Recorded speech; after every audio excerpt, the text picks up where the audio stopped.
ज्ञानसमृद्ध शिक्षकच समाज समृद्धीचा शिल्पकार ठरतो. प्राचार्य डॉक्टर विकास सलगर.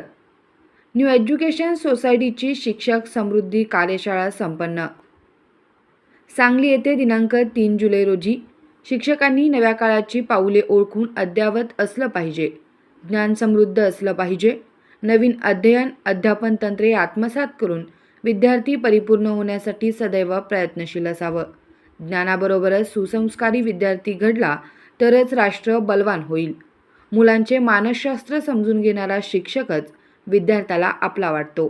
ज्ञानसमृद्ध प्रयोगशील शिक्षकच समाज समृद्धीचा शिल्पकार ठरतो, असे प्रतिपादन जिल्हा शिक्षण प्रशिक्षण संस्थेचे प्राचार्य डॉक्टर विकास सलगर यांनी शिक्षक समृद्धी कार्यशाळेत बदलते शैक्षणिक धोरण आणि शिक्षकांची भूमिका या विषयावर मार्गदर्शन करताना केले.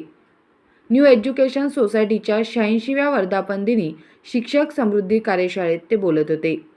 या कार्यशाळेमध्ये दुसऱ्या सत्रात माजी शिक्षणाधिकारी व साहित्यिक नामदेव माळी यांनी समृद्ध शिक्षक या विषयावर मार्गदर्शन केले.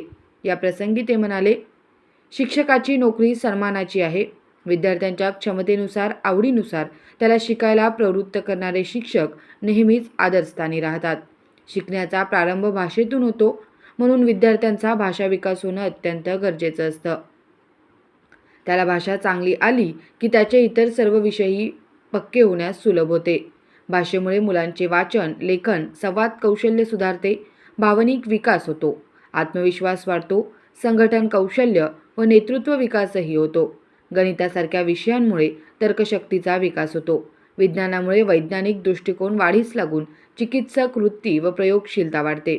कृतीयुक्त शिक्षणामुळे विद्यार्थी अध्यापनात अधिक रमत असतात. त्यामुळे या परिणामकारक तंत्राचा वापर अध्यापनात शिक्षकांनी जरूर करावा.